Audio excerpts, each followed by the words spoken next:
السلام علیکم، یو ځل بیا ښه راغلاست. په دې ویډیو کې غواړم چې تاسو ته وښیم چې څنګه کولی شو خپل ځان لپاره یا هم نورو لپاره جیمیل اکاونټ جوړ کړو. جیمیل یا هم ایمیل یا هم ګوګل اکاونټ هم ورته وایي. دا څنګه کولی شو په اسانۍ سره جوړ کړو.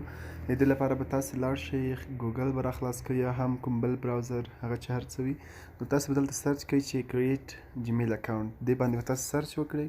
کله مو چې دلته سرچ وکړو، تاسې دلته ګورئ کریټ ا ګوګل اکاونټ. دې باندې به تاسې کلیک کوئ. دې باندې مو چې کله کلیک کړو، دلته فور مای سیلف او دلته به ستاسې هغه خپل نوم لومړی ورکړئ او دلته مو خپل تخلص او دلته هم یوزر نیم باید د پاسورډ ورکړئ، یا هم که غواړئ هغه پاس هم استعمالولی شئ، یعنې څنګه چې دلته دی دغه هم استفاده کولی شئ. جیمیل ډاټ کام دلته زه غواړم پاسورډ ورکړم.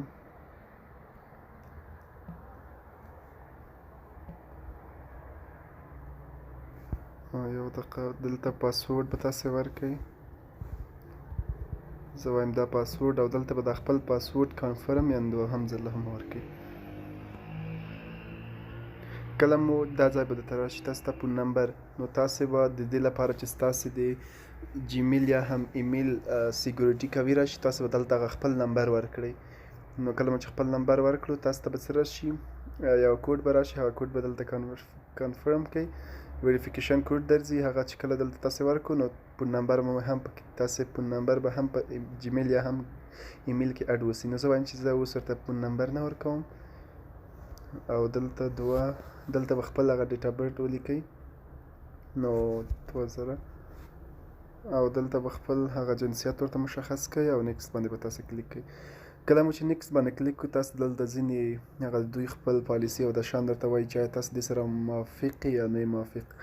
نو دلته به تاسې ورته ووایئ چې آی اګري. نو کله چې تاسو کلیک کړو آی اګري، وروسته له هغې نه ستاسې جیمیل اکاونټ یا هم ګوګل اکاونټ څنګه شو جوړ شو. په دې طریقه باندې تاسو کولی شئ خپل ځان لپاره، خپلو ملګرو لپاره په اسانۍ سره ګوګل اکاونټ یا هم جیمیل اکاونټ، خلک ورته ایمیل هم وایي، دا جوړولی شئ. نو دا ول د ګوګل اکاونټ یا هم جیمیل اکاونټ جوړول.